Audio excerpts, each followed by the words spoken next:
to this ninth Sunday after Pentecost as we worship today. Today the scripture reminds us a very strong message. If you don't hear the word of God and follow, Lord will bring you consequences of judgment and death. That's very strong today. And we need to heed to the word of God. Today's scripture gives us warning as we worship the Lord. And those who take us away from the Lord, it gives us warning that not to follow them and to only listen to the voice of the Lord. Zechariah chapter 1 verse 3 to 4 says, "Return to me, says the Lord of hosts, and I will return to you. Be not like your fathers." Come, let us, those who are weary, let us worship the Lord, those who are weary and are carrying heavy burdens, and I will give you rest. Scripture also reminds us, as Jesus said, the Spirit says, "Listen, I am standing at the door knocking. If you hear my voice and open the door, I will come into you and eat and be with you and you with me." Let us worship the Lord with this passage, with this thought today. Where are the areas where we haven't heeded to the word of God, where we have taken things for granted about the Lord? Today the Lord wants to teach us. Let's open our heart as we worship the Lord, as we praise God, as we pray together and hear the word.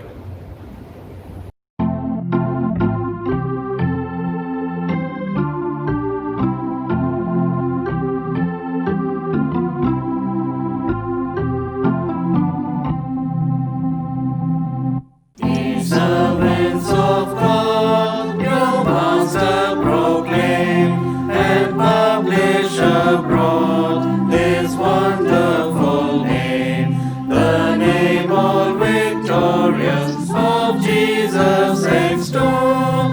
His kingdom is glorious and rules over all. God ruleth on high, almighty to save, and still He is nigh. His presence we have, the great congregation His triumph shall sing, ascribing salvation to Jesus our King. Salvation to God who sits on the throne, let all cry aloud and honor the Son. The praises of Jesus the angels proclaim, fall down on their faces and worship the Lamb. Then let us adore and give Him His right, all glory and power, all wisdom and might, all honor and blessing with angels above, and thanks never ceasing and infinite love. Amen. Let us look to the Lord in prayer. Grant us, Lord, we pray, the Spirit to think and to do always those things that are right, that we, who can do no good things without you, may be enabled by you to live according to your holy will. Through Jesus Christ our Lord, who lives and reigns with you and the Holy Spirit, one God, now and ever. Amen. The responsive reading has been taken from Psalm 106, verses 7 to 14. Please respond by saying, "We have sinned like our fathers." Our fathers, when they were in Egypt, did not consider your wondrous works. They did not remember the abundance of your steadfast love, but rebelled by the sea, at the Red Sea. Yet He saved them for His name's sake, that He might make known His mighty power. He rebuked the Red Sea, and it became dry, and He led them through the deep as through a desert. So he saved them from the hand of the foe and redeemed them from the power of the enemy.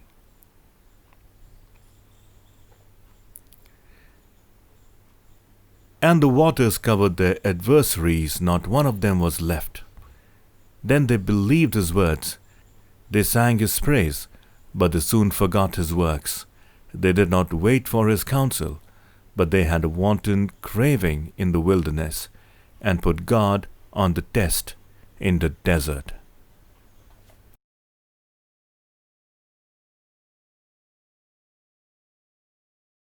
Glory be to the Father, and to the Son, and to the Holy Ghost, as it was in the beginning, is now, and ever shall be, world without end. Amen.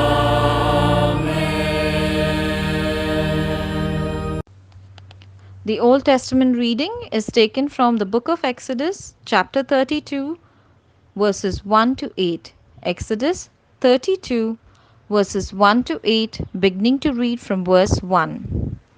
When the people saw that Moses delayed to come down from the mountain, the people gathered themselves together to Aaron and said to him, Up, make us gods who shall go before us. As for this Moses, the man who brought us up out of the land of Egypt, we do not know what has become of him. So Aaron said to them, Take off the rings of gold that are in the ears of your wives, your sons, and your daughters, and bring them to me. So all the people took off the rings of gold that were in their ears, and brought them to Aaron. And he received the gold from their hand, and fashioned it with a graving tool, and made a golden calf. And they said, These are your gods, O Israel, who brought you up out of the land of Egypt. When Aaron saw this, he built an altar before it. And Aaron made a proclamation and said, Tomorrow shall be a feast to the Lord.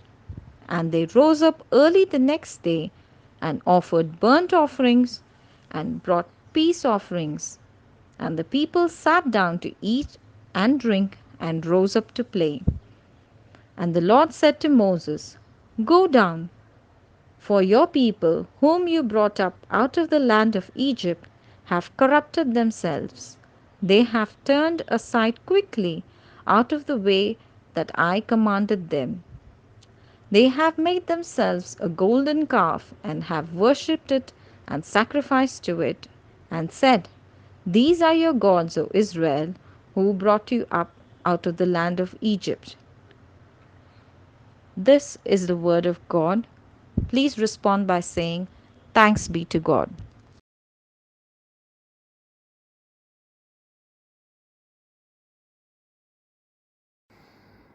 For everyone who calls on the name of the Lord will be saved. How then will they call on him in whom they have not believed? And how are they to believe in him of whom they have never heard? And how are they to hear without someone preaching? And how are they to preach unless they are sent? As it is written, How beautiful are the feet of those who preach the good news! But they have not all obeyed the gospel. For Isaiah says, Lord, who has believed what he has heard from us?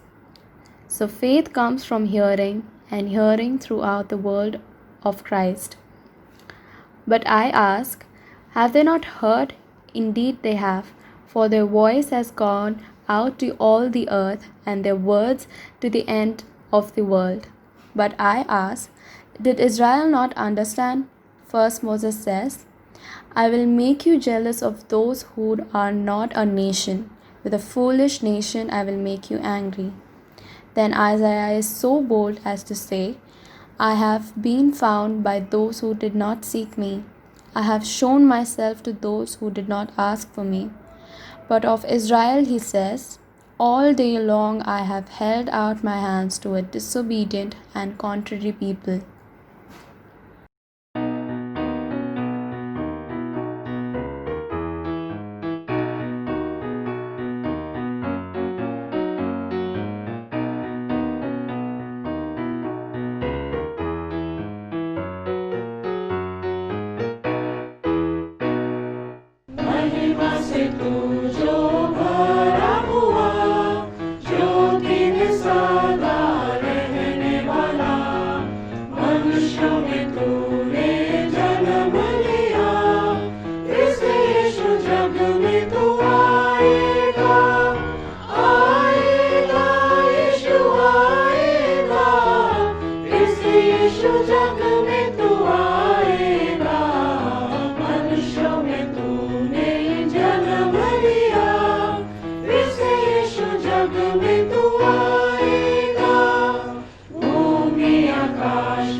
The Gospel reading has been taken from the Gospel according to Matthew, chapter 11, verses 16 to 24. Matthew 11, 16 to 24. But to what shall I compare this generation? It is like children sitting in the marketplace and calling to their playmates. We played the flute for you, and you did not dance. We sang a dirge, and you did not mourn. For John came neither eating nor drinking, and they say, He has a demon. The Son of Man came eating and drinking, and they say, Look at him, a glutton and a drunkard, a friend of tax collectors and sinners. Yet wisdom is justified by her deeds. Then he began to denounce the cities where most of his mighty works had been done, because they did not repent. Woe to you, Chorazin! Woe to you, Bethsaida! For if the mighty works done in you had been done in Tyre and Sidon, they would have repented long ago in sackcloth and ashes. But I tell you, it will be more bearable on the day of judgment for Tyre and Sidon than for you. And you, Capernaum, will you be exalted to heaven? You will be brought down to Hades. For if the mighty works done in you had been done in Sodom, it would have remained until this day. But I tell you that it will be no more tolerable on the day of judgment for the land of Sodom than for you. May God add His blessings to the reading of His word. In our intercession, let us join our prayer for the whole human family, for the unceasing prayer of Christ the Lord. Heavenly Father, we pray for justice and peace in the whole world, and for fullness of life for everyone. Lord, in your mercy, hear our prayer. For all who live in this city, for the removal of all that divides us from each other, and for true harmony in our country. Lord, in your mercy, hear our prayer.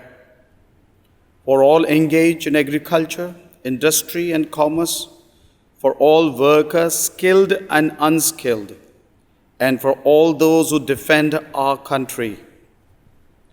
Lord, in your mercy, hear our prayer. For teachers, students, scientists, artists, and writers, and for all who influence the minds and hearts of others. Lord, in your mercy, hear our prayer. For those who are suffering, the poor, the hungry, the destitute, the oppressed, the unemployed, the sick, and the dying. We remember especially during days of this coronavirus, where whole mankind is suffering, many who are dying. We pray that you would, Lord, remove such sickness out of the face of this earth and heal people and restore back everyone.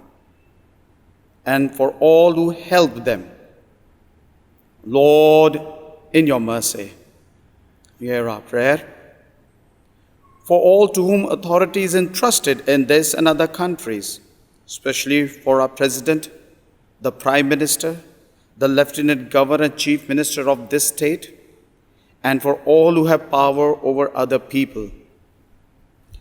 Lord, in your mercy, hear our prayer. For the unity of all Christian people and for their witness and service in the world, especially we pray our worship services and many churches all over the world on this country who are worshiping at home, and as we do the virtual worship services, bless all who sit at home and worship together. Lord, in your mercy, hear our prayer. For your whole church in our country, for its councils and leaders, especially for P.C. Singh, our moderator, for Dharmaraj, moderator of the Church of South India, and Joseph, Metropolitan Marthoma Church, for Varis, our bishop, for Timothy and Jay Kumar, our presbyter, our lay leader, Ashish Samuel and Anurag Smith, and for all other ministers of your church, that they may be faithful in their ministry. Lord, in your mercy, hear our prayer, that with all your people who have faithfully served you in this life, we also may share in the eternal joy of your kingdom. Lord, in your mercy, hear our prayer. Hasten, Heavenly Father, the coming of your kingdom, and grant these petitions, which we offer in the name of your Son, our Lord and Savior, Jesus Christ. Amen.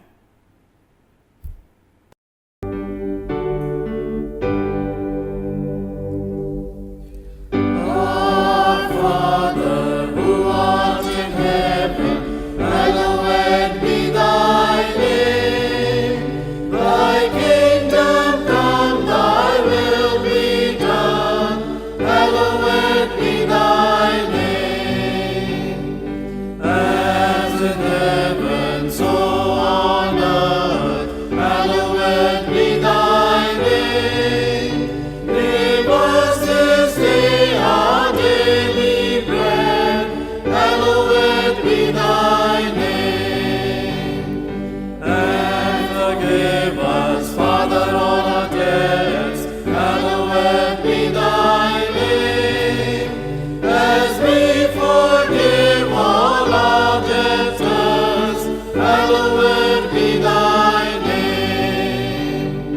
And lead us not into temptation. Hallowed be thy name. But deliver us from all evil. Hallowed be thy name. For thine is the kingdom, power, and glory. Hallowed be thy name. And forever and ever. Hallowed be thy name. Amen, amen, it shall be so. Hallowed be thy name. Amen, amen, it shall be so. Hallowed be thy name.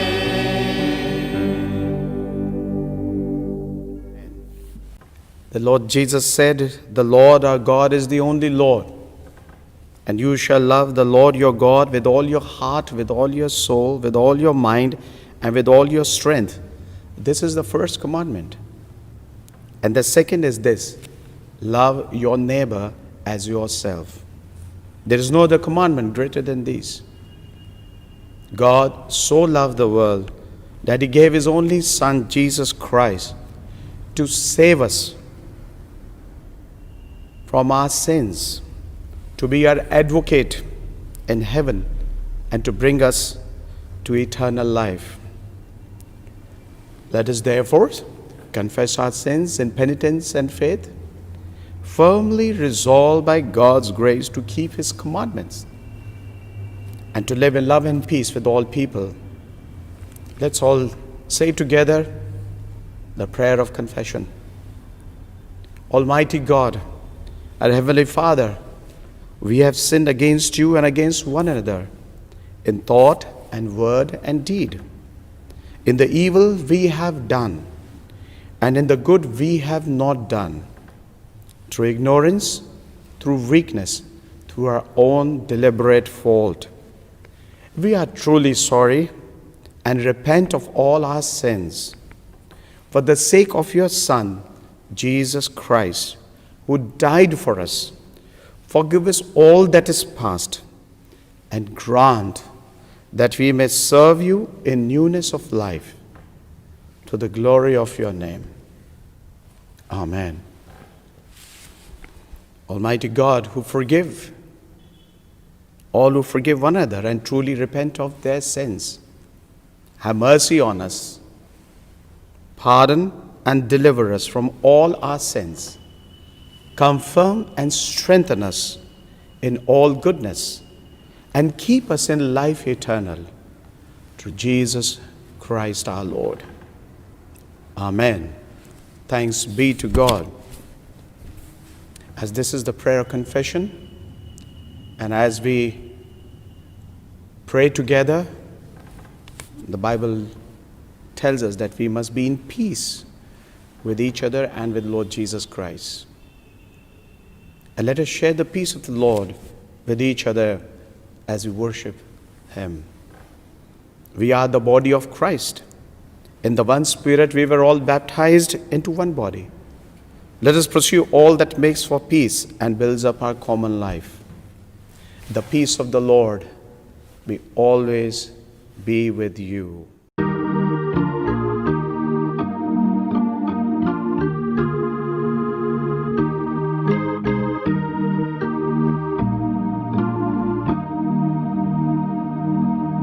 Lord, calling yet shall I not hear? Thus pleasure shall I still hold dear? Shall life's swift passing years all fly, and still my soul in slumber lie? God calling yet shall I not rise? Can I His loving voice despise, and basely His kind carry pain? He calls me still, can I delay? God calling yet, and shall He not? And I my heart the closer lock.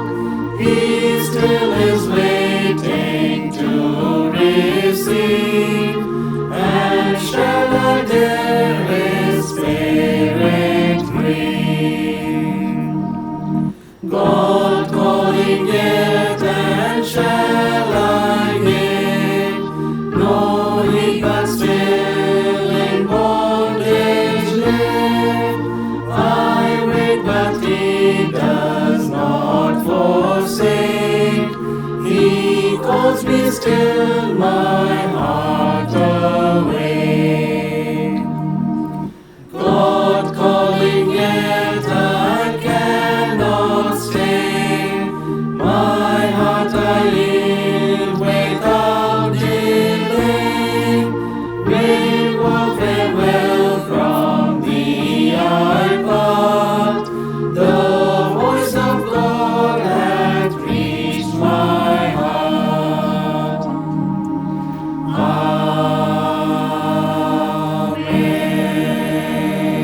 Amen. Let us pray to the Lord. Lord, as we hear your word, you speak to us. Teach us, Lord, to follow you. Teach us, Lord, that we may continue to see you in our life. Teach us, Lord, that we're always willing to correct ourselves and come under the shadows of your wing all the time. Speak, Lord Jesus, that we may hear you. In Jesus' name we pray. Amen. Today, the Lord reminds us on this 9th Sunday after Pentecost that time to time when Jesus gave a message, God has given a message to His people, often people have not heeded to the word, to the warning, to the things that the Lord reminded. Today, these three passages give three kinds of people who were warned, who were told, and yet they never heeded to the word of God. And I think this reminds us today that how can we be very much alert and aware of the things that makes us go away from the presence of God, or sort of become rebellious or unheeding to the word of God. Exodus chapter 32 verse 1 to 8 reminds us today everyone wants to be good in the eyes of people. More you are informed about issues or subject about, more you are in demand in a given society. Nowadays it's a norm to adopt certain type of living and promote to others, like fashion, like multimedia living culture is there. It's a nowadays necessity to adopt something new coming up in a society of any nation. It's the pattern. No one wants to lag behind. All wants to be in a rat race. It is like one has to move with the changing times and adopt it. No matter how much pressure building up in our physical life, in our spiritual life, how much we are burdened, but we keep moving in a new set patterns of life. As it comes, so we adopt and live. Today in Exodus chapter 32 reminds the same thing, that Israel forgot, the people of Hebrew forgot what God has done in Egypt and delivered them from the bondage of the sin and darkness. How Lord Yahweh was there with them. They've forgotten. They're willing to change God. At chapter 32 says they're willing to change their God. They realize without consulting their Lord that He brought them out of the Egypt. And He promised to fulfill what He has said to their forefather, to give them a promised land and built a nation that will be known by the name of the Lord, the people called out of other nations. He wanted that to happen. Exodus chapter 19 verse 5. Lord chose Israel as His covenant people, as their treasured possession. But Israel, on the way to promise, chose to have gods of other religion, made the image of a calf as their God who delivered them out of Egypt. That's very unfortunate. This is what they did. That's what they planned. Whereas in chapter 31, Moses was getting ready, planning, and God was giving instruction how to make a tabernacle. What are the tabernacle things? What are the purification area? What are the priests, Levites, clothes are there? How do we enter in? Different parts were prepared in the temple and how they will be there with the Lord. But here the Lord was very angry in chapter 32. They have become corrupt and Lord wanted to destroy them. They don't want to heed what the God has done in their life. God hates idol worshippers, and He never desired or never wanted Israel to do idol worships. And the camp they were living, there were about 300 people. That's what the passage says.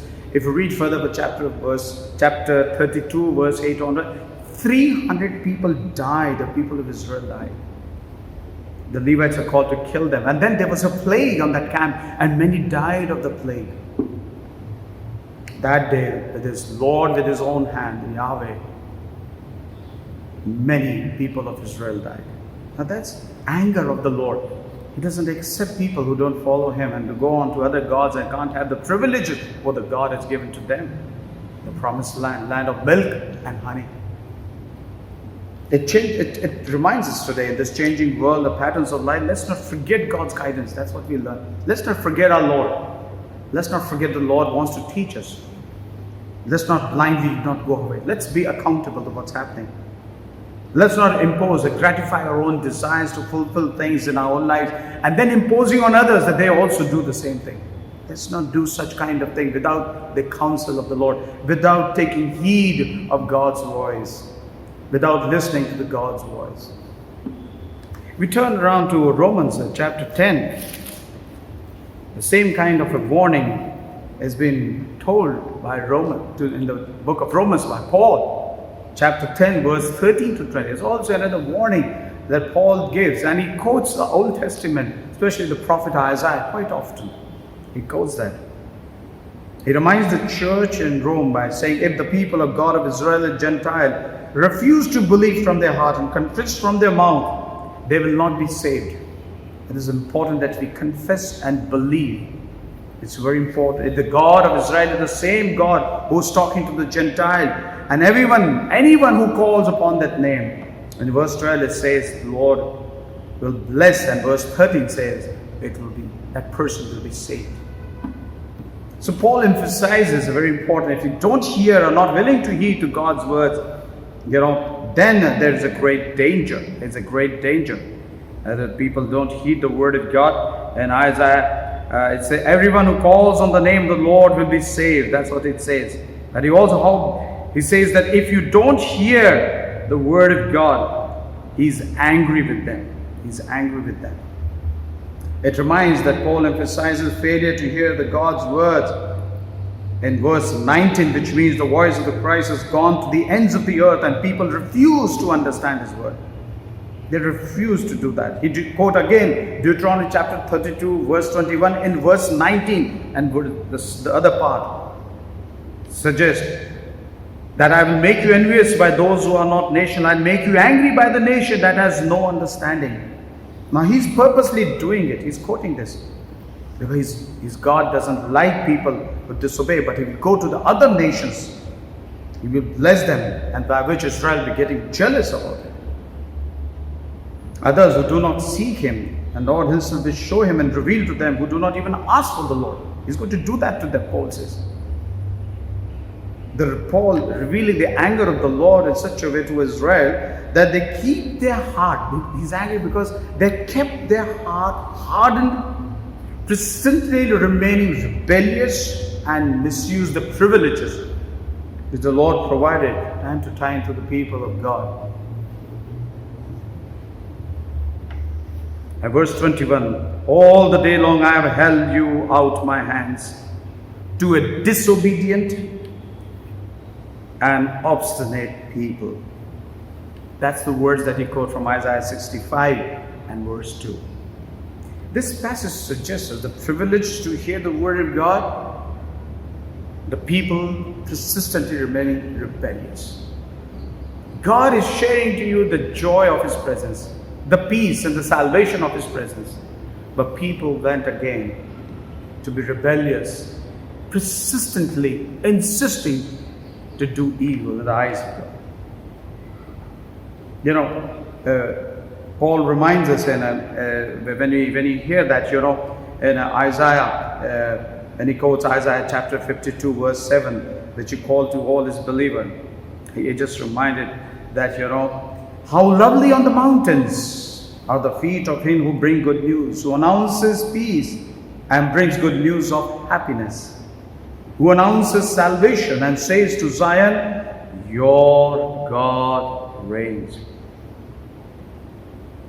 It's so sad that God has done this to them, to believe, to hear, and to share when they are sent. Especially on verse 15, partially, as he quote Isaiah 52:7 and verse 15, Romans chapter 10 verse 15, how beautiful are the feet of those who bring good news. But he's reminding that the propagation of the gospel remain unheeded even today by the people. In order to save from unheeding God's word in this world, Paul reminds that we need to remember. He reminds, very important thing he reminds. What he reminds, if you confess with your mouth Jesus is Lord and believe with your heart that God raised him from the dead, you will be saved. That's very important. So Paul is saying the privileges which are given, don't let it go away. Use it, believe it, confess it, and know that your Lord is your God. Such kind of attitude is really dangerous, which is not happening very prevalently. Let's look to the third passage today. We have Matthew chapter 11. The scripture reminds us a very important aspect that Jesus highlights. And this time Jesus is much harder. What Paul is saying or what we read in Exodus is much harder over here that Jesus has said. You see in the Gospel 11 verse 16 to 24, Jesus tells the privileges given to save us. In a poetic form, Jesus said like this, I just played flute for you all to dance, but you never danced. It says, I gave you the good news to rejoice and be happy, but you were not willing to be happy. When morning came, I played pipe for you to mourn. You didn't mourn. Your heart were hardened so much that you don't want to grieve for your sins that you committed. He reminds them, verse 17, to do. But people refused to do. But what people did, Jesus tell as he was preaching to his disciple, and then he went on there to teach and preach in the towns of Galilee. That's where he's on the way that he's teaching. He said, what people tell? They said they blamed John and called him demon. That's in verse 18. They called Son of Man drunkard, glutton, friend of a tax collector in verse 19. We see further Jesus vows and denounces the cities where he performed miracles and done the great work. City like Chorazin, Bethsaida and Capernaum. Verse 21 and verse 23. He says severe, they will be judged severely than even Sodom and Gomorrah. In verse 24. It's like somewhat the prophet Isaiah prophesied it. It comes to believe like that. That was he saying. In chapter 5, verse 20, in Isaiah, he says, woe to those who call evil good and good evil, who put darkness from light and the light for darkness, who put bitter for sweet and sweet for bitter. It's something like that. Jesus, palliations or condemning the sin is sort of those cursing sin are condemned. They are condemned. You become part of it, you are condemned. Though you are not inheritor, though you never originate those things. But if you are part of it, Jesus says you will be condemned. It's a very severe, harsh judgment Jesus gives over here. He tells us today, if you have heard the word from Jesus, and if you continue to do evil, if you have prayed and have followed the Bible, but you do evil and try to remain good in the eyes of the people, Jesus said you deserve death. Because to whom he cursed just now that we read in verse 21 and 23, he said, curse to be such people, and they will die. Woe to them. Even those who approve those acts of doing evil, but want to remain good in the eyes of God, they also will die worse than even Sodom and Gomorrah.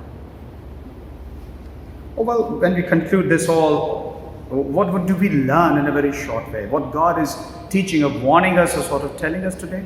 Well, He's teaching. He wants that change for good people don't want to be accountable to God. Let's be cautious. Be accountable to God. That's what God is teaching. Remember His warnings. Remember that He's telling people that this is where you're wrong. And when He tells you look to the word that comes right, believe it. Believe it. Don't let it go away. Believe it. And if you believe that God is going to forgive, that's what Paul has been reminding us today. And in chapter 10, if you confess with our mouth Jesus is Lord, believe in your heart that God raised Him from the dead, you will be saved. Believe Him that you're wrong. Don't be rebellious. Don't be stone-hearted. Don't forget to take guidance from the Lord. Don't rely on our own wisdom and assert to gratify our own ways of living and imposing that to others also. Don't do that. We do not want to heed God's voice or don't want to take the counsel of the Lord. They shall not survive. They will not be kingdom people. They will not be called the people of God. And the church, there are lots and lots of such people. We need to give the word, give them that they heed the voice of God rather than become rebellious, not heeding. The second thing that today, what we learn today, we have the privilege of hearing the God's word. Yeah, it's a privilege. Many don't have that privilege of receiving God's word and obey it. But we continue to remain, rebellious of God's word. That's not right. That's what Jesus is saying too. We have the privilege of people, of prophets, and the messengers have given, the evangelists, pastors, teachers, they have given a lot of people to edify the body of Christ, to give these words, all of us, the priesthood of all believers, to given the wisdom to give the word, the mysteries. It's something like Isaiah 52:7 says like this, how lovely on the mountains are the feet of him to bring good news. How lovely their feet are. How lovely their presence are to reveal the good news of restoring people of God. Who announces peace, who announces shalom to the people of God, that nothing will destroy them, nothing can snatch away from them. Who bring good news of happiness, the happiness, joy, that every street and every child playing in the street and every family in the home will have happiness. Who announces salvation, that everyone in the family is cleansed by the blood of Christ. And says to Zion, your Lord reigns. This is a privilege. It's a privilege. Take it. Don't turn your face away. Take these privileges from the word for all the goodness and happiness and joy that comes. And remain in the Lord. The third thing that we learn today from the scripture is that when you hear the word of God, don't continue to do evil. Don't do evil. Don't do wrong. Don't harbor upon wrong things and wrong ideas just to hide ourselves.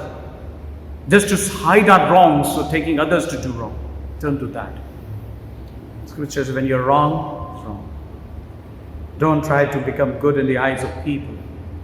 Jesus said they deserve death. He went to the city and proclaimed the gospel, and they refused the miracles and the messages that he gave to these cities. And especially those who approve of this act of doing evil and remain in the eyes of the people good, God said they deserve death. Even worse than Sodom and Gomorrah that he said earlier. I think we are reminded very strongly in first letter of John, 1 John chapter 2, verse 19. It said, they went out from us, but they did not really belong to us. And if they had belonged to us, they would have remained with us. But their going showed that none of them belong to us. If we are in Lord Jesus Christ, the tough times, you will not leave your Lord, your God, your Savior, your King, your Messiah. You will not leave it. In these tough time, things demands to remain persistently with Lord Jesus Christ, not to become rebellious because someone says high seas are raging, but there's no time to change ships. There's no time. One of the poems, I landed this message, is one of the poems written by Arthur Bennett, Valley of Vision. And his last few lines are very, very good for this moment. Beautiful thought that encourages us to remain heeding the Word of God, remain in Jesus, remain God as our Lord in every situation, no matter what consequences, but remain in Lord Jesus Christ. He says like this, let me find thy light in my darkness, thy life in my death, thy joy in my sorrow, thy grace in my sin, thy riches in my poverty, and thy glory in my valley. How beautiful. Let us remember our poverty, our sin, our darkness, our death, which are around their sorrow. But we, midst of it, see the light, life, joy, grace, riches, and glory of our Lord Jesus Christ. Let's pray. Thank you, Lord, for speaking to us this morning. Help us, Lord, to remain in your light, not in darkness. In your life, but not afraid of death. In your joy, whenever the sorrow surrounds us, that you remain happy and joyful. In our grace, Lord, whenever sin takes us away from you, try hard to take us away from your presence. And when, Lord, we are of want of need, let your riches be there and may abide in your glory. Though we follow the path of tough and rough, and the time of adversary which is rising, the waves that are rising, and let your glory be upon your people. Thank you, Lord, for speaking to us. Thank you for encouraging your word, that we continue to heed, continue to remain under the shelter of your wing. In Jesus' name we pray. Amen. Let us all affirm our faith and say together, we believe in one God, the Father, the Almighty, maker of heaven and earth. We believe in one Lord, Jesus Christ, the only Son of God, eternally begotten of the Father, God from God, light from light, true God from true God, begotten, not made, one in being with the Father. Through him all things were made, for us and for our salvation. He came down from heaven by the power of the Holy Spirit. He was born of the Virgin Mary and became man. For our sake he was crucified under Pontius Pilate. He suffered, died, and was buried. On the third day he rose again, in fulfillment of the Scriptures. He ascended into heaven, and is seated at the right hand of the Father. He will come again in glory, to judge the living and the dead, and his kingdom will have no end. We believe in the Holy Spirit, the Lord, the giver of life, who proceeds from the Father and the Son. With the Father and the Son he is worshipped and glorified. He has spoken through the prophets. We believe in one holy Catholic and Apostolic Church. We acknowledge one baptism of the forgiveness of sins. We look for the resurrection of the dead and the life of the world to come. Amen. Praise God from whom all blessings flow. Praise Him, all creatures here below. Praise Him above the heavenly host. Praise Father, Son, and Holy Ghost. Amen. And the blessing of God Almighty, the Father, the Son, and the Holy Spirit remain with us now and forever. Amen.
आप सभी को जय मसीह की।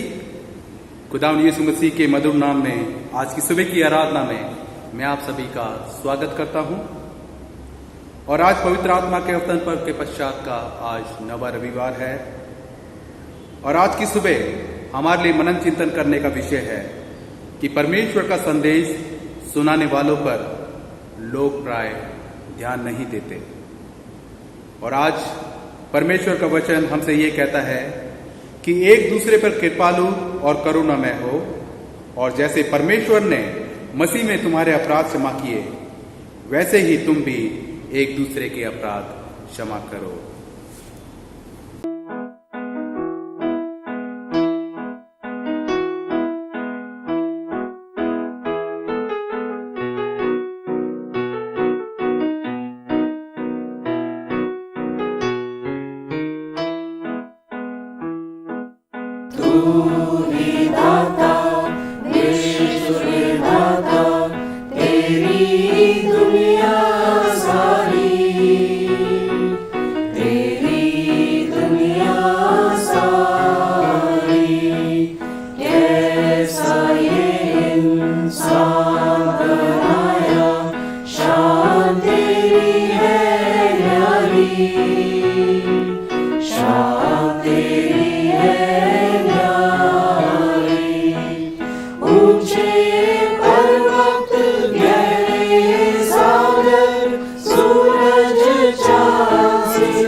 सब मिलकर प्रार्थना करें।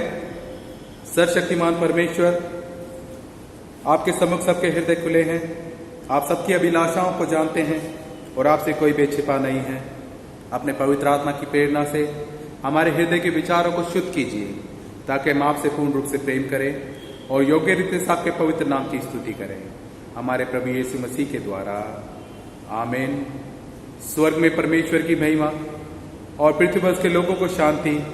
हे प्रभु परमेश्वर, स्वर्गिक राजा, सर्वशक्तिमान पिता परमेश्वर, हम आपकी आराधना करते, आपको धन्यवाद देते और आपकी महिमा के कारण आपकी स्तुति करते हैं।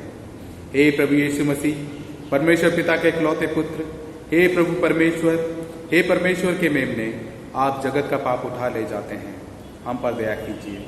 आप पिता की दाहिनी ओर विराजमान हैं, हमारी प्रार्थना स्वीकार कीजिए, क्योंकि केवल आप ही पवित्र हैं, आप ही प्रभु हैं, आप ही यीशु मसीह पवित्र आत्मा के साथ परमेश्वर पिता की महिमा में परम उच्च है। आइए हम सब मिलकर दया याचना की प्रार्थना में शामिल हों। प्रभु हम पर दया कीजिए, प्रभु हम पर दया कीजिए, ख्रीस्त हम पर दया कीजिए, ख्रीस्त हम पर दया कीजिए, प्रभु हम पर दया कीजिए, प्रभु हम पर दया कीजिए। आज की विशेष प्रार्थना। हे प्रभु, हम प्रार्थना करते हैं कि आप हमें सोचने वाला मन प्रदान कीजिए, जो सोचे और सदा उस काम को करे जो आपकी दृष्टि में उचित है, और हम जो आपके बिना कोई अच्छा काम नहीं कर सकते, आपकी पवित्र इच्छा के अनुरूप जीवन बिताने के लिए समर्थ बनाए जाएं। हमारे प्रभु यीशु मसीह के द्वारा, जो आपके पवित्र आत्मा के साथ एक परमेश्वर है, अब और सदा सर्वदा जीवित और राज्य करते हैं। आमीन। आज का उत्तरवादी पाठ लिया गया है भजन संहिता 106 7 से लेके 14 आयत तक। आप कृपया उत्तर दें। हमने तो अपने पुरखों के समान पाप किया है। मिस्र में हमारे पुरखों ने तेरे आश्चर्य कर्मों पर मन नहीं लगाया, ना तेरी अपार करुणा को स्मरण रखा।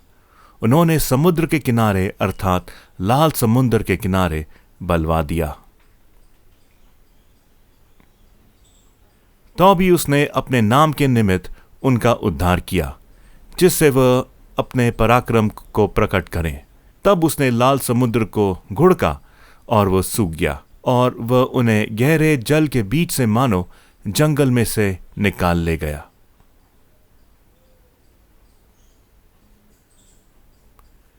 उसने उन्हें बैरी के हाथ से उबारा और शत्रु के हाथ से छुड़ा लिया, और उनके शत्रु जल में डूब गए, उनमें से एक भी ना बचा।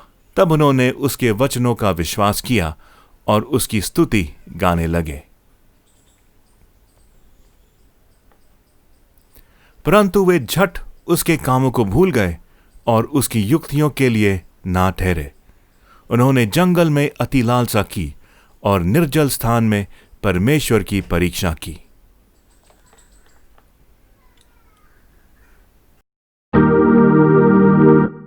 और प्रशंसा पिता की और पुत्र की और पवित्र आत्मा की, जैसे आदि में हुई अब है और सदा रहेगी, युग युग। आमीन।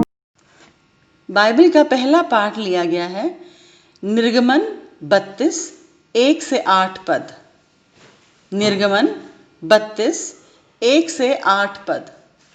जब लोगों ने देखा कि मूसा को पर्वत से उतरने में विलंब हो रहा है, तब वे हारून के पास इकट्ठे होकर कहने लगे, अब हमारे लिए देवता बना जो हमारे आगे आगे चले, क्योंकि उस पुरुष मूसा को जो हमें मिस्र देश से निकाल ले आया है, हम नहीं जानते कि क्या हुआ।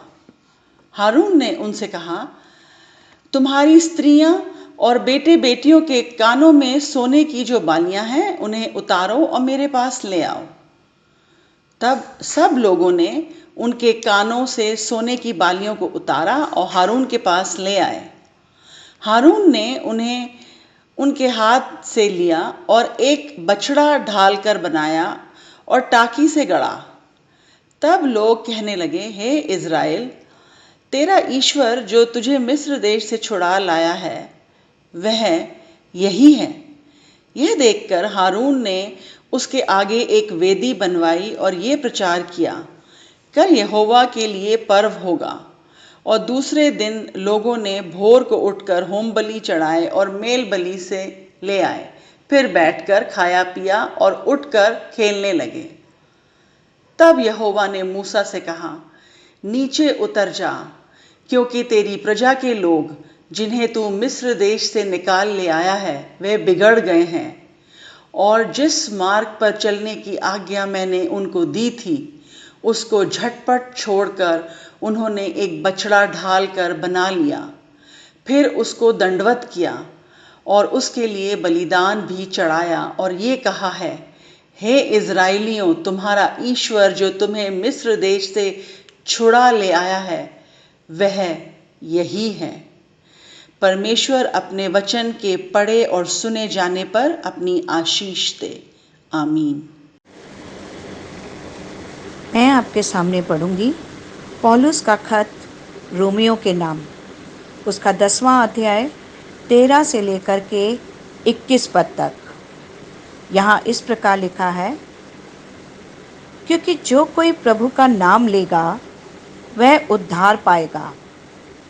फिर जिस पर उन्होंने विश्वास नहीं किया वे उसका नाम क्यों कर लें, और जिसकी नहीं सुनी उस पर क्यों कर विश्वास करें, और प्रचारक बिना क्यों कर सुने, और यदि भेजे ना जाए तो क्यों कर प्रचार करें।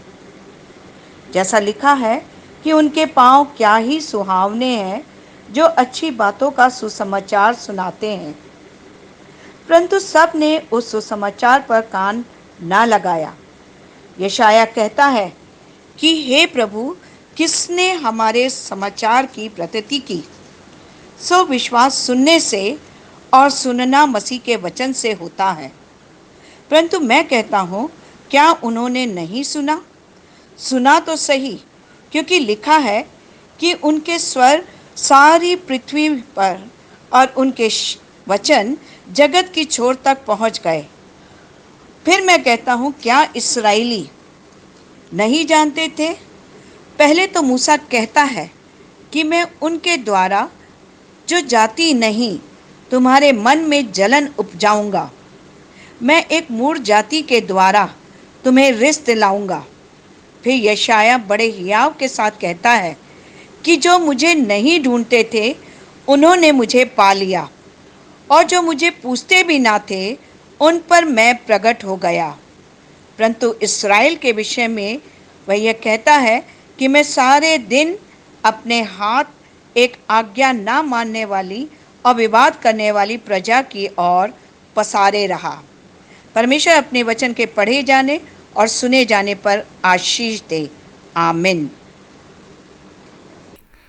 आज का सुसमाचार पाठ लिया गया है मत्ती रचित सुसमाचार, उसका 11वां अध्याय और 16 से लेके 24 आयत तक। मैं इस समय के लोगों की उपमा किससे दूं? वे उन बालकों के समान हैं जो बाजारों में बैठे हुए एक दूसरे से पुकार कर कहते हैं, हमने तुम्हारे लिए बांसुरी बजाई और तुम ना नाचे, हमने विलाप किया और तुमने छाती नहीं पीटी। क्योंकि यूहन्ना ना खाता आया और ना पीता, और वे कहते हैं उसमें दुष्ट आत्मा है। मनुष्य का पुत्र खाता पीता आया और वह कहते हैं, देखो पेटू और पियक्कड़ मनुष्य, महसूल लेने वालों और पापियों का मित्र, पर ज्ञान अपने कामों से सच्चा ठहराया गया है। तब वह उन नगरों का उलाना देने लगा जिनमें उसने बहुत से सामर्थ के काम किए, क्योंकि उन्होंने अपना मन नहीं फिराया था। हाय खुराजीन, हाय बेतसैदा, जो सामर्थ के काम तुमसे किए गए, यदि वे सुर और सैदा में किए जाते तो टाट ओढ़कर और राख में बैठकर वे कब के मन फिरा लेते। परंतु मैं तुमसे कहता हूं कि न्याय के दिन तुम्हारी दशा से सूर और सैदा की दशा अधिक सहने योग्य होगी। हे कफरनहूम, क्या तू स्वर्ग तक ऊंचा किया जाएगा? तू तो अधोलोक तक नीचे जाएगा। जो सामर्थ के काम तुझ में किए गए हैं, यदि सदोम में किए जाते तो वह आज तक बना रहता। पर मैं तुमसे कहता हूं कि न्याय के दिन तेरी दशा से सदोम की दशा अधिक सहने योग्य होगी। परमेश्वर अपने वचन के पढ़े और सुनने जाने पर आशीष दे। आइए परहित निवेदन में जाएं और परमेश्वर से प्रार्थना करें। हम समस्त मानव जाति के लिए प्रार्थना करें और अपनी प्रार्थनाओं के को प्रभु यीशु मसीह के निरंतर निवेदन के साथ अर्पित करें। हे पिता, हम प्रार्थना करते हैं कि समस्त संसार में न्याय और शांति स्थापित हो और प्रत्येक व्यक्ति भरपूर जीवन प्राप्त करे।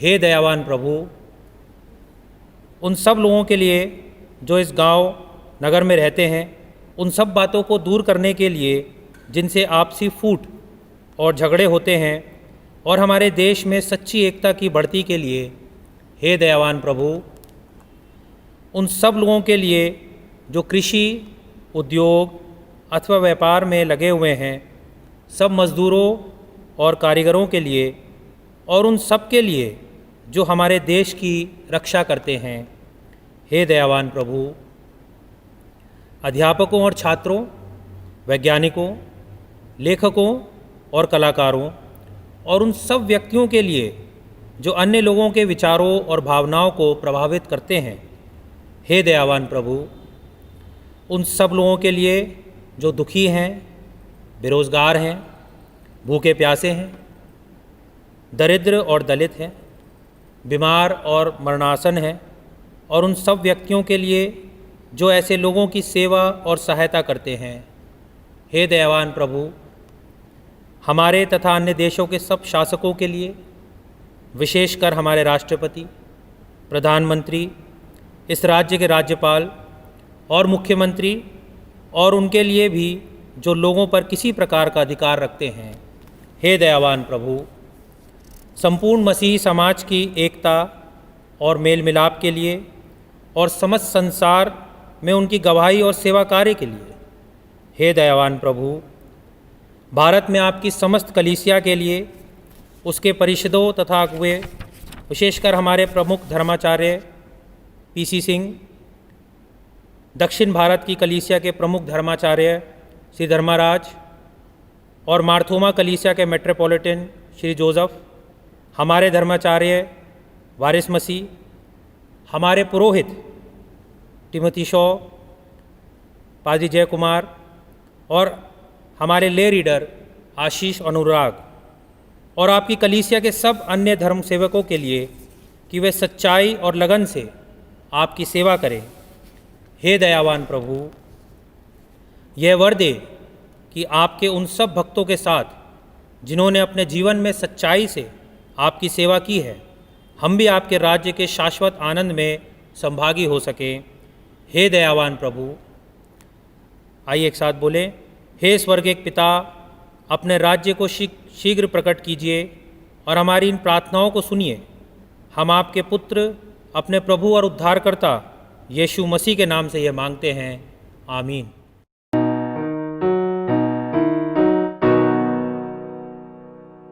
हे हमारे बाप, तू जो आसमान में है, तेरा नाम पाक माना जाए, तेरी बादशाहत आए। हे हमारे बाप, जैसे तेरी मर्जी आसमान में पूरी होती है, जैसे तेरी मर्जी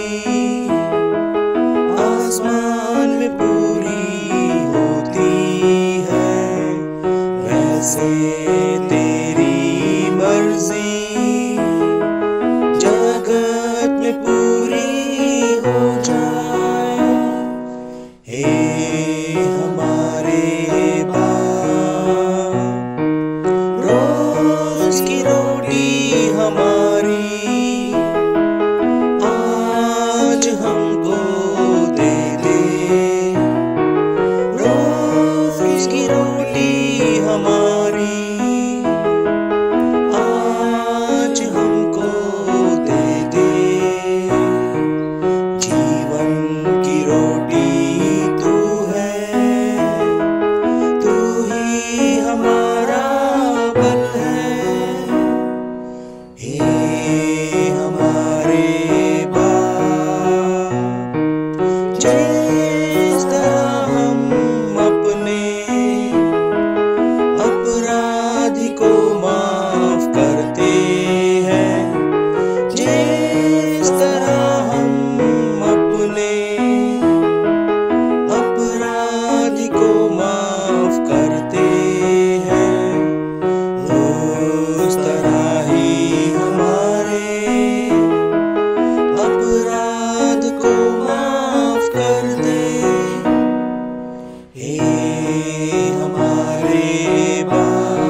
और गुर्बत कुदरत, क्योंकि आसमानी बादशाह और गुर्बत कुदरत, ज़र और ज़मीं का जलाल है, हमेशा हो तेरा तेरा। आमीन आमीन आमीन आमीन आमीन आमीन आमीन आमीन आमीन। पाप अंगीकार। प्रिय भाइयों और बहनों, हमारे प्रभु यीशु मसीह ये कहते हैं, हमारा प्रभु परमेश्वर ही एकमात्र प्रभु है। तू प्रभु अपने परमेश्वर को अपने संपूर्ण हृदय, संपूर्ण प्राण, संपूर्ण बुद्धि और संपूर्ण शक्ति से प्रेम कर। ये पहली आज्ञा है। दूसरी ये है, अपने पड़ोसी को अपने समान प्रेम कर। इनसे बड़ी और कोई आज्ञा नहीं है। परमेश्वर ने संसार से ऐसा प्रेम किया कि उसने अपना इकलौता पुत्र यीशु मसीह दे दिया कि वे हमें पापों से बचाए, स्वर्ग में हमारे लिए निवेदन करे और हमें शाश्वत जीवन में पहुंचाए। इसीलिए हम पश्चाताप और विश्वास के साथ अपने पापों को स्वीकार करें। हम परमेश्वर की कृपा से उसकी आज्ञाओं का पालन करने का और सब लोगों के साथ मेल मिलाप और प्रेम से रहने का पक्का संकल्प करें। आइए प्रार्थना करें। हे सर्वशक्तिमान परमेश्वर, हमारे स्वर्गिक पिता, हमने मन, वचन और कर्म से आपके विरुद्ध और एक दूसरे के विरुद्ध पाप किया है। हमने अपनी अज्ञानता और दुर्बलता के कारण और जानबूझकर भी बुराई की है और भलाई करने में असफल रहे हैं। इन सब पापों के लिए हम सचमुच दुखी हैं और अंतःकरण से पश्चाताप करते हैं। आपके पुत्र यीशु मसीह ने हमारे लिए अपने प्राण दिए। उन्हीं के कारण हमने जो पाप किए हैं उनको क्षमा कीजिए और यह वर दीजिए कि भविष्य में हम नया जीवन पाकर सदा आपकी सेवा करें, ताकि आपके पवित्र नाम की महिमा हो। आमीन। सर्वशक्तिमान परमेश्वर उन सबको क्षमा करता है जो एक दूसरे को क्षमा करते और सच्चा पश्चाताप करते हैं। वे आप सब पर दया करे, आप सबके पापों को क्षमा करे और उनसे आपको छुटकारा दे। सब भले कामों में आपको स्थिर और सबल करे और शाश्वत जीवन में बनाए रखे। हमारे प्रभु यीशु मसीह के द्वारा। आमीन। परमेश्वर का धन्यवाद हो।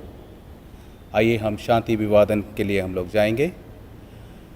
हम सब मिलकर मसीह की देह हैं और हम सब ने एक ही आत्मा के द्वारा एक ही देह में बपतिस्मा लिया है। हम ऐसे कार्य में संलग्न रहें जिनसे शांति मिलती और एक दूसरे का निर्माण होता है। प्रभु की शांति सदा आपके साथ रहे और आपके साथ भी रहे और सबल करे और शाश्वत जीवन में बनाए रखे। हमारे प्रभु यीशु मसीह के द्वारा। आमीन। परमेश्वर का धन्यवाद हो। आइए हम शांति अभिवादन के लिए हम लोग जाएंगे। हम सब मिलकर मसीह की देह हैं और हम सब ने एक ही आत्मा के द्वारा एक ही देह में बपतिस्मा लिया है। हम ऐसे कार्य में संलग्न रहें जिनसे शांति मिलती और एक दूसरे का निर्माण होता है। प्रभु की शांति सदा आपके साथ रहे और आपके साथ भी रहे।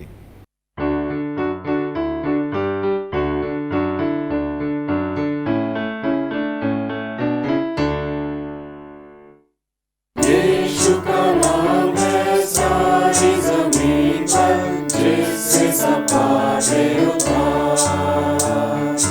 यीशु का नाम है सारी ज़मीन पर, जिससे सब पापे उतार। वो दुनिया में आया, लहू बहाया, पाप से छुटकारा दिया। वो दुनिया में आया, लहू बहाया, पाप से छुटकारा दिया। हमको बचाने खुशी दिलाए,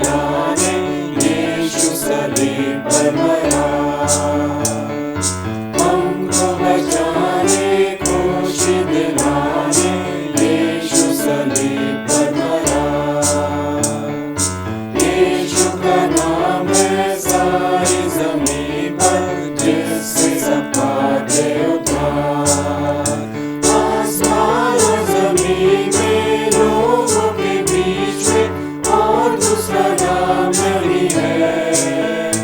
आसमान और जमीन में, लोगों के बीच में और दूसरा नाम नहीं है।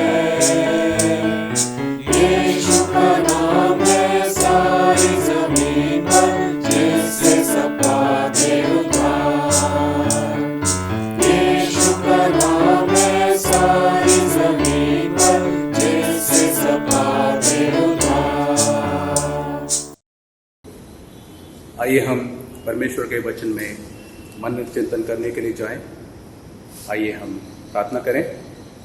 धन्यवाद प्रिय पिता परमेश्वर, आपकी तमाम उन आशीषों के लिए जो रोज़मर्रा के जीवन में हमें देते हैं। धन्यवाद देते हैं आज के सुंदर दिन के लिए, आज के सुंदर वचनों के लिए पिता परमेश्वर, जिन पर हम मनन चिंतन करने जाते हैं।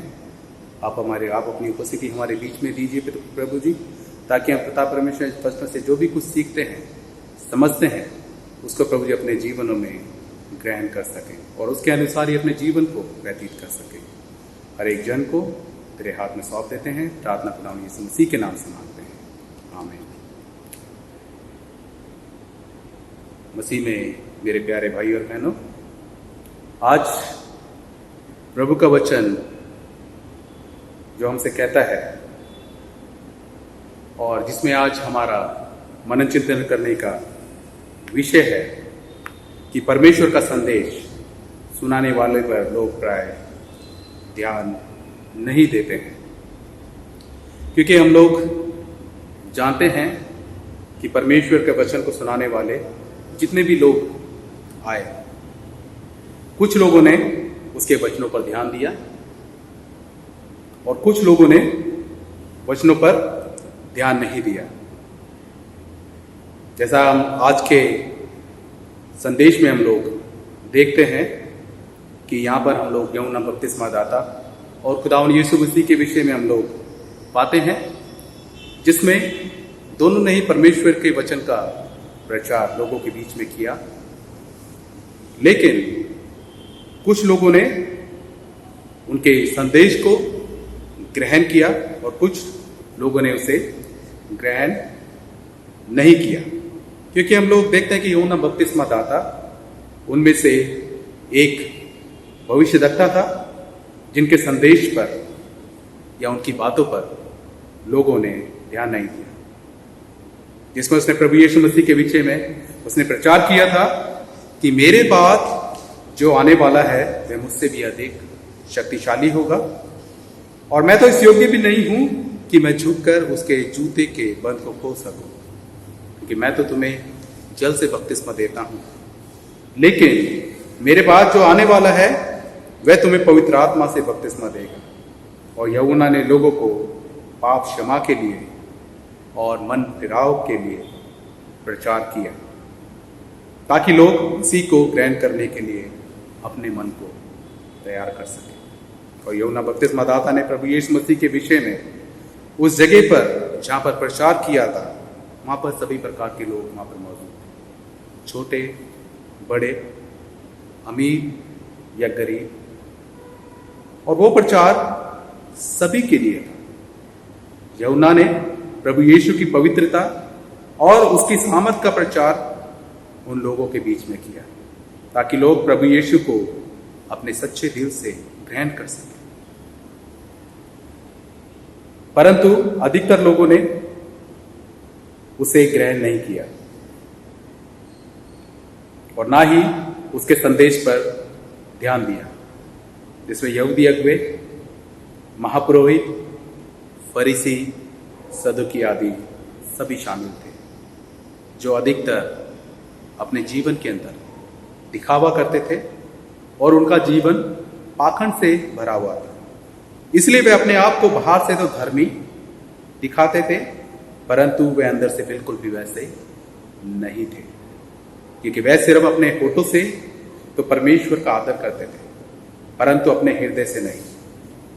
जैसा हम लोग मरकुस रचित सुसमाचार के 7वें अध्याय के 6 से 7 पद में हम लोग यहाँ देख सकते हैं। इसलिए अक्सर जो भी परमेश्वर का संदेश सुनाने वाले भविष्यद्वक्ता लोगों के बीच में आए, उन्होंने परमेश्वर के संदेश को लोगों के बीच में पहुंचाया, जिसमें बहुत सारे लोगों ने परमेश्वर के उस संदेश पर ध्यान नहीं दिया, वरन वो अपने ही खुशी में, अपने ही जीवन में वो लगे रहे। जिसमें हम लोग देखते हैं कि आज निर्गमन की पुस्तक में से आज पढ़ा गया उसका 32वां अध्याय के 1 से 8 पद में, जहाँ पर हम लोग देखते हैं कि जब मूसा सीनाई पर्वत पर था तो इजरायलियों ने अपने लिए एक बछड़ा बनाकर परमेश्वर के प्रति विद्रोह किया। जिसमें हम लोग देखते हैं कि इजरायलियों को परमेश्वर ने मिस्र की गुलामी से आजाद कराया था और उन्हें मूसा द्वारा कई संदेश दिए गए, जिसमें से 10 आज्ञाएं भी शामिल थी, जिसका उन्हें पालन करना बहुत ही जरूरी था। परंतु उन्होंने अपने जीवन में उसका पालन नहीं किया। जिसमें से एक आज्ञा थी कि तो अपने लिए मूर्ति खोद कर ना बनाना और ना उसकी उपासना करना। परंतु आज के निर्गमन की पुस्तक में जो आज का पाठ पढ़ा गया उसमें हम लोग देखते हैं कि जब सीनाई पर्वत पर था और उसको पर्वत से उतरने में देर हुई तो उन्होंने अपने लिए अपने सोने के आभूषणों से एक बछड़ा गढ़कर उसकी वो लोग उपासना करने लगे। और इज़राइल के तमाम लोगों ने ये कहा कि ये तेरा ईश्वर है जो तुझे मिस्र से छुड़ा लाया है।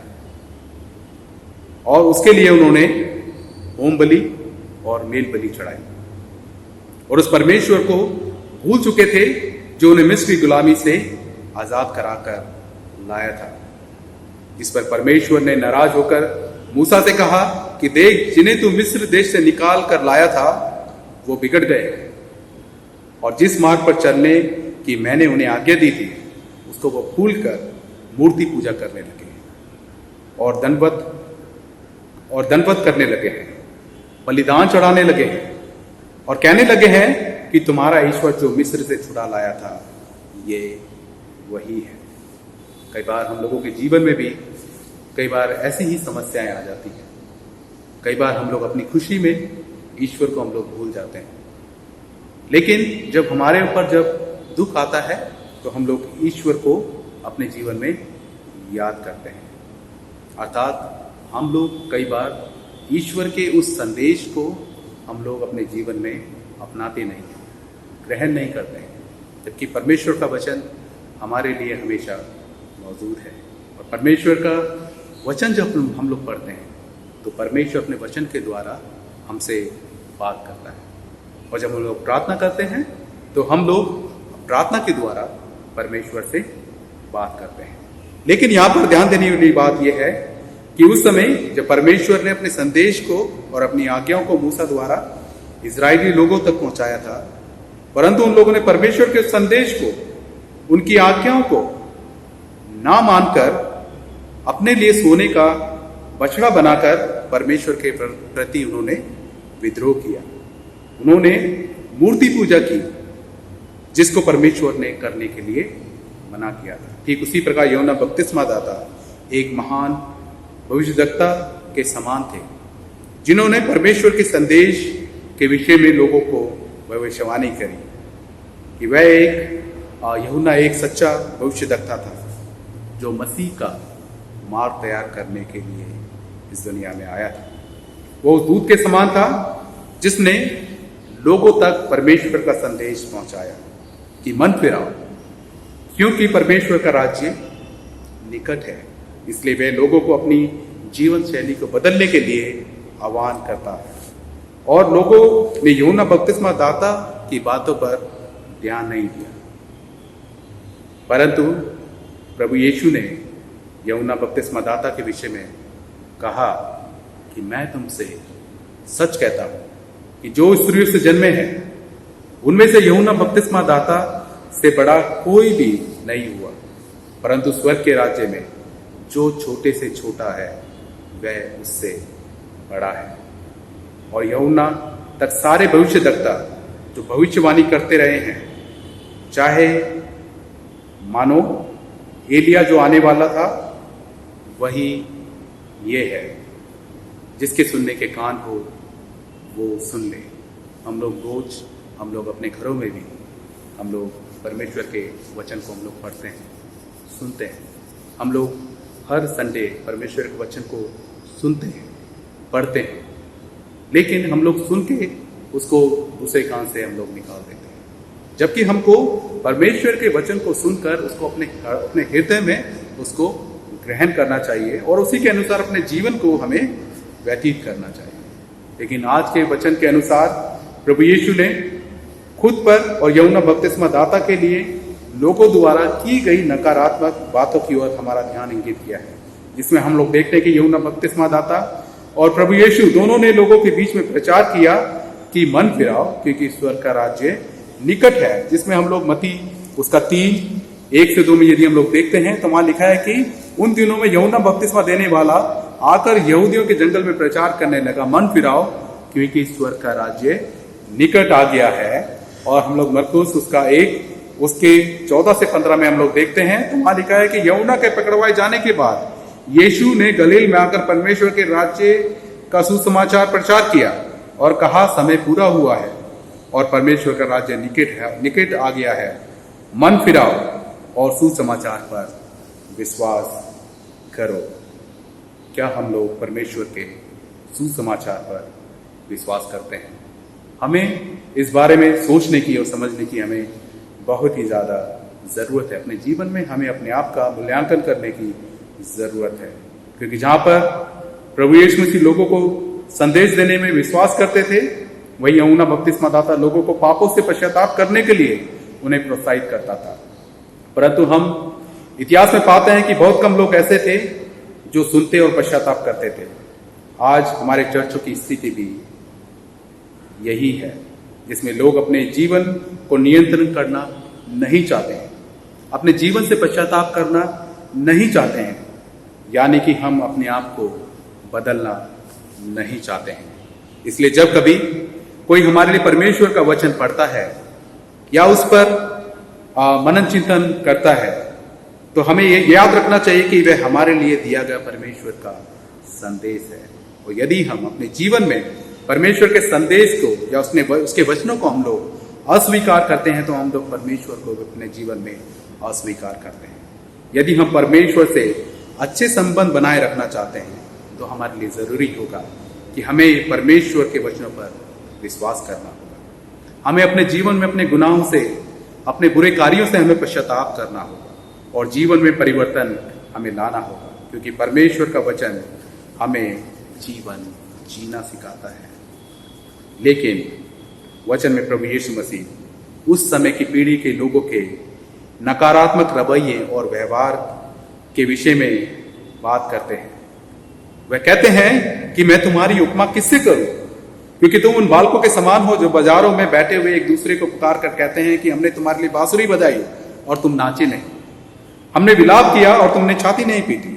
यहां पर खुदावंद यीशु मसीह लोगों को यह कहना चाहते हैं कि तुम उन बच्चों के समान हो जो कार्य करते हैं, बातें करते हैं, जो खेल में एक दूसरे से सहमत नहीं होते हैं, क्योंकि वे ऐसे लोग थे जो सोचते थे और जो वो कहते थे और जो वो करते थे, वो कहते थे वही चीज सही है।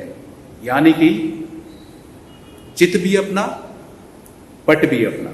यहां पर यह कहावत बिल्कुल फिट बैठती है, क्योंकि प्रभु यीशु मसीह यहां कहते हैं कि यदि मैं तुमसे कहूंगा कि यूहन्ना बपतिस्मा दाता भविष्य देखता है, तो तुम उसको नहीं मानोगे। यदि मैं कहूंगा कि यूहन्ना बपतिस्मा दाता भविष्य देखता है, तो तुम उसको भी नहीं मानोगे।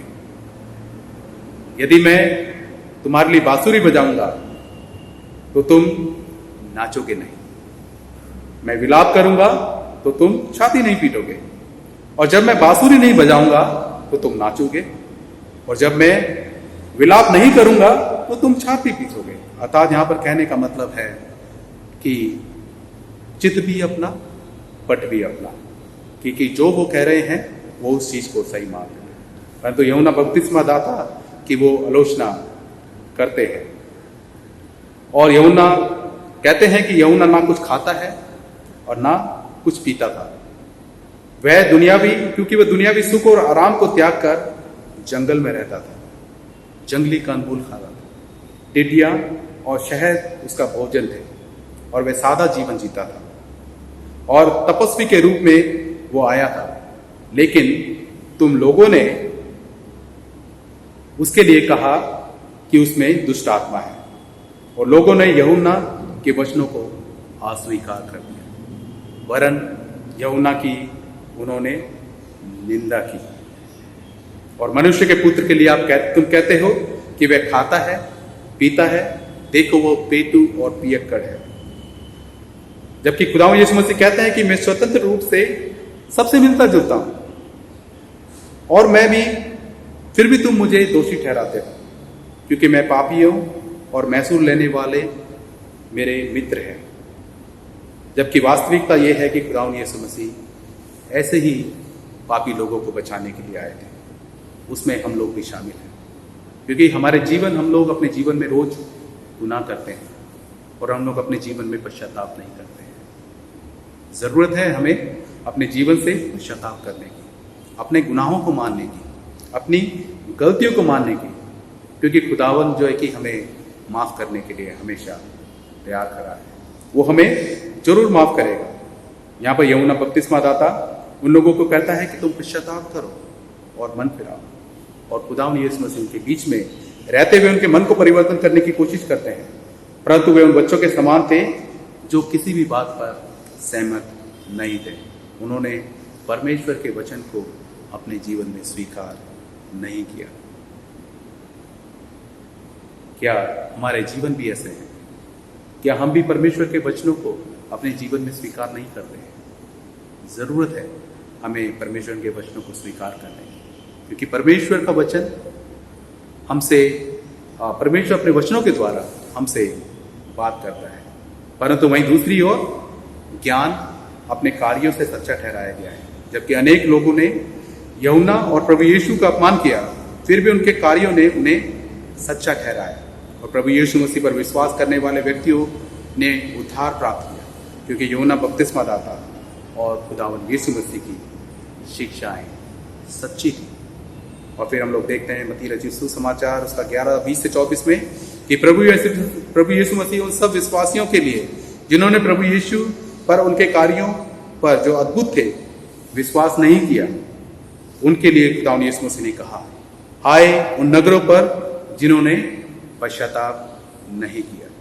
तब खुदावंद यीशु मसीह ने उन नगरों को लाना देने लगे जिसमें उन्होंने बहुत से सामर्थ के आश्चर्य कर्म किए थे, और फिर भी लोगों ने अपना मन नहीं फिराया। क्योंकि खुदावंद यीशु मसीह ने खुराजीन और बेतसैदा में कई आश्चर्य कर्म किए थे, जहां पर खुदावंद यीशु मसीह ने 5 रोटी और 2 मछली से 5000 लोगों की भीड़ को भोजन खिलाया था।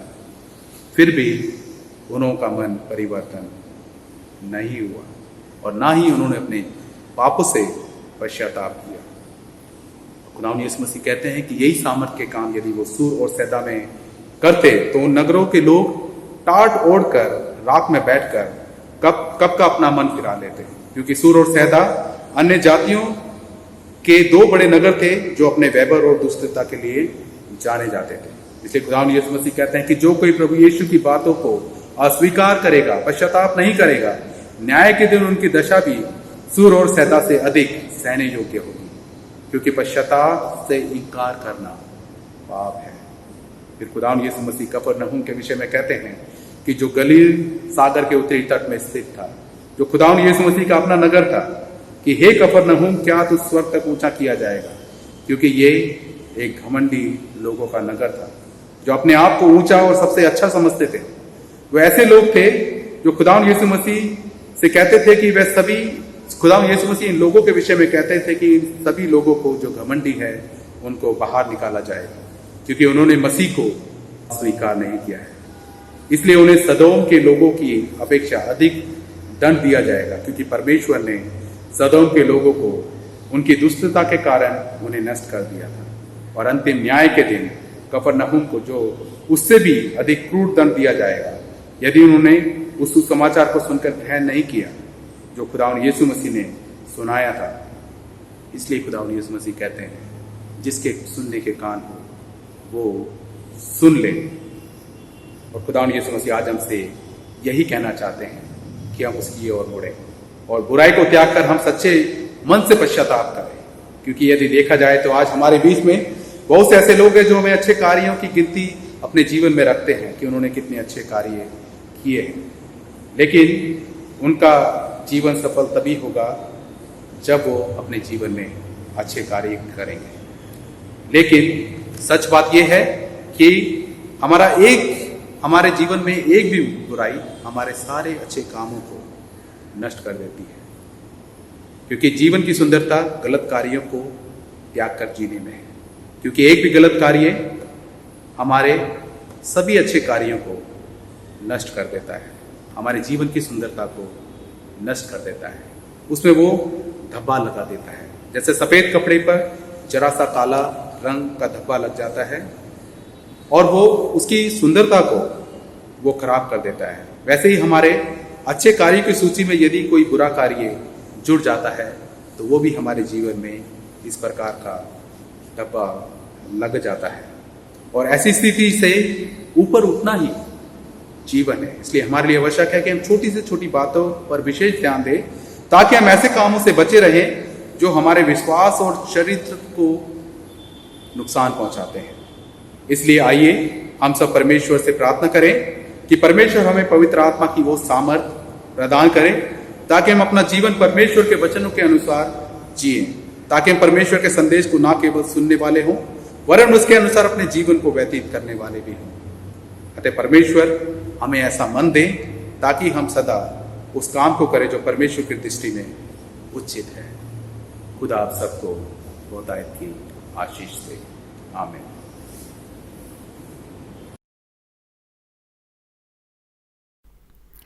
हम एक परमेश्वर सर्वशक्तिमान पिता पर विश्वास करते हैं।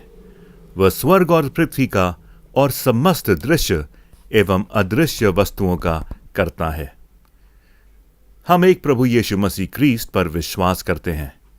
वह परमेश्वर का एक लौता पुत्र, सर्वयुगों से पहले पिता से उत्पन्न, परमेश्वर से परमेश्वर, ज्योति से ज्योति, सत्य परमेश्वर से सत्य परमेश्वर, कृत नहीं वरन उत्पन्न है।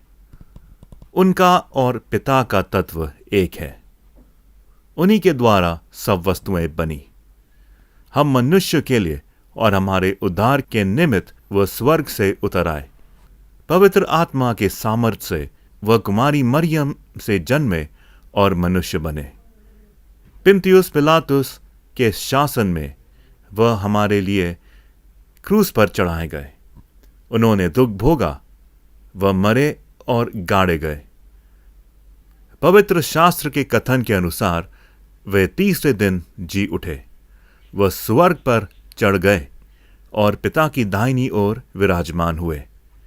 वह जीवित और मृतकों का न्याय करने के लिए महिमा के साथ फिर आएंगे और उनके राज्य का कभी अंत ना होगा। हम पवित्र आत्मा पर विश्वास करते हैं। वह प्रभु और जीवन दाता है। वह पिता और पुत्र से निकलता है। पिता और पुत्र के साथ उसकी आराधना और स्तुति की जाती है। वह नबियों के द्वारा बोला। हम एक पवित्र, सर्वलौकिक और प्रेरितीय कलीसिया पर विश्वास करते हैं। हम पापों की क्षमा के लिए एक बपतिस्मे को मानते हैं।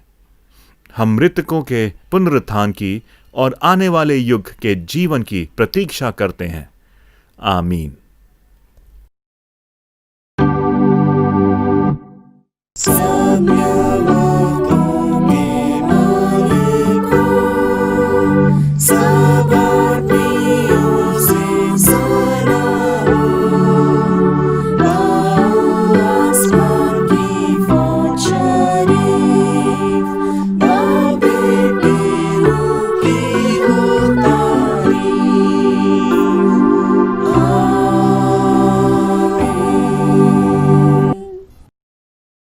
परमेश्वर की शांति जो सारी समझ से परे है, परमेश्वर के और उसके पुत्र हमारे प्रभु यीशु मसीह के ज्ञान और प्रेम में आपके हृदय और विचारों को सुरक्षित रखे। और सर्वशक्तिमान परमेश्वर, पिता, पुत्र और पवित्र आत्मा की आशीष आप सब पर हो और आपके साथ सदा सर्वदा बनी रहे। आमीन।